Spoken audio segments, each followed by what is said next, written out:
Welcome to this video.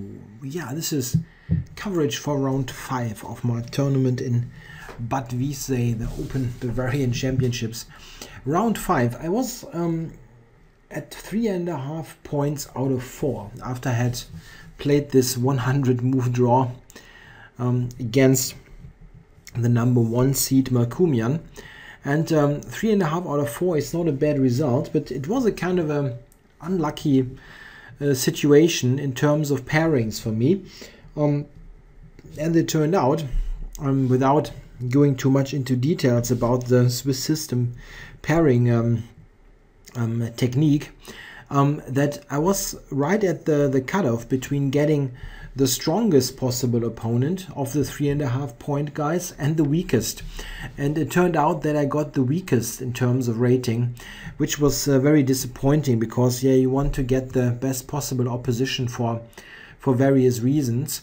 And yeah, my opponent was rated 2,210 elo. And this was the weakest out of the 3.5 point guys. So let's see what happened in this game, and I can promise you that it's a remarkable game. I went knight f3, and he played knight f6. Yeah, in my preparation I had noticed that he's not a very theoretical player at all. He mostly played offbeat openings, sometimes Queen's Gambit setups, but basically leaving any theoretical known path early, so it didn't really make sense to prepare much. And this was pretty much yeah, I mean, I got a justification for this approach very quickly, as in this position he played the move d5, and one needs to be perfectly honest here, this is just a mistake. It's just a bad move. The reason is that black is exchanging a central pawn, the d pawn, for the c pawn, and this is not the Grünfeld defense. This is a big difference. After the capture he took d4, there is no knight on c3 that that black can capture in case of e4 hitting him, and this is really a big issue. If we look at something like g6, for example, which is maybe the move that is played most in this position when people stumble into it. After that, white plays e4, knight b6, h3. This is an important little move that prevents any bishop g4 pins. Yeah, we want to prevent that. The problem is that now the knight on b6 is not in good shape, and more importantly almost, if we look at the typical situation here, like here, he cannot easily use the c-pawn to attack the center. Black often goes with something like that, but in this type of position, after a move like bishop c5, white is in excellent shape.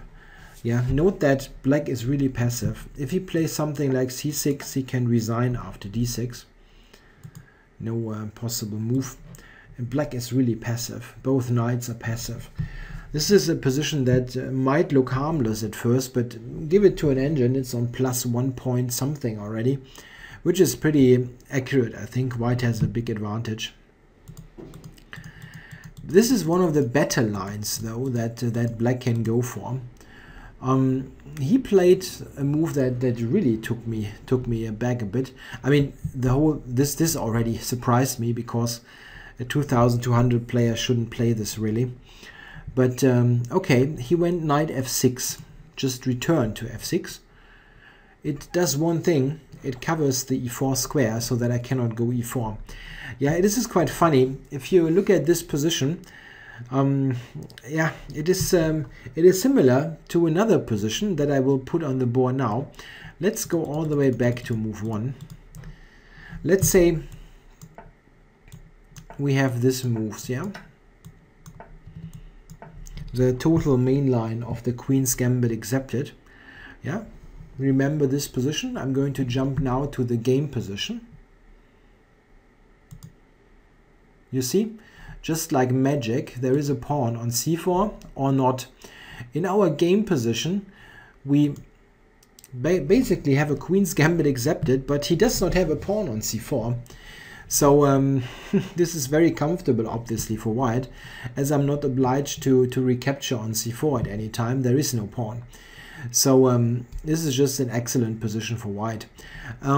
This also means that I don't need to play moves like e3. I can just play knight c3, which I did, of course. Knight c3, preparing e4. In the queen's gambit accepted, when there is a pawn on c4, now black can play moves like a6 or c6. a6 trying to support the c4 pawn, but there is no pawn on c4. I just have a well-known theoretical position that is probably sometimes slightly better for white with without being a pawn down. It's quite funny. Yeah, he went e6 now, and I go e4. This is really a classic advantage of an extra center pawn where there is no great counterplay. He played bishop e7, and he played all this rather quickly. Yeah, and here, well, white has a number of good setups. I went with bishop d3. That looks like the most natural move, I guess. And he played the move c5. Yeah, what are possible other continuations? I thought of castling, after which I would have castled as well. And black already has some issues here. If he now goes for counterplay with c5, there is the move e5, and it gets very concrete soon. Something like that, for example, is quite embarrassing. Picking up a pawn in the process. Yeah, this is all due to the time losses and giving white this central advantage. He played c5, and here I took a moment because I thought that, well, okay, it must be good for white, but how to exploit it as best as possible. Yeah, I first thought, okay, why not take? Why not just take?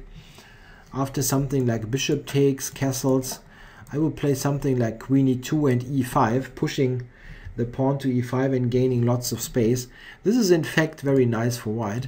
But then I saw that he might have this move, intending to answer e5 with knight c5. Well, this is still quite good for white. If we look at something like this, white still has an edge here. It did not look forceful enough to me. So I was thinking some minutes, like 3 or 4 minutes, not too much. And then I pushed d5, which seemed to be the most aggressive to me. Yeah, this move basically forces e takes d5. There is no other reply. So e takes d5. After that, I had intended to push e5. This was my calculation, and what I saw is that after a continuation, like for example knight g4, I can play h3 or I can take, and I can exploit this little tactic. Yeah, something like this, for example, not the king, with the queen. Something like this, for example, is very dangerous for black. I have this kind of threat, and if he takes on e5, this is just fantastic for white with this direct winning ideas. Black has a hard time to survive this. So this is actually what is forced after d5. To my complete amazement, after d5, he just spent like, I don't know, maybe 15 seconds or something, really quickly. He played the move a6. And then I really had a hard time not to look puzzled. I guess I looked puzzled, because a6 is just ignoring the main threat of d5. I mean, but it's sort of so obvious that I thought that, okay, he has to play ed5 anyway. What else? Yeah, white to play and win d6. Not exactly a difficult tactical idea. The point is simply that after a piece capture, I'm winning a piece by a fork with e5. The same happens, of course, after queen takes e5. Yeah, so that happened in the game, and after d6, he actually resigned immediately. So I had a win in 9 moves. in round 5 of this tournament.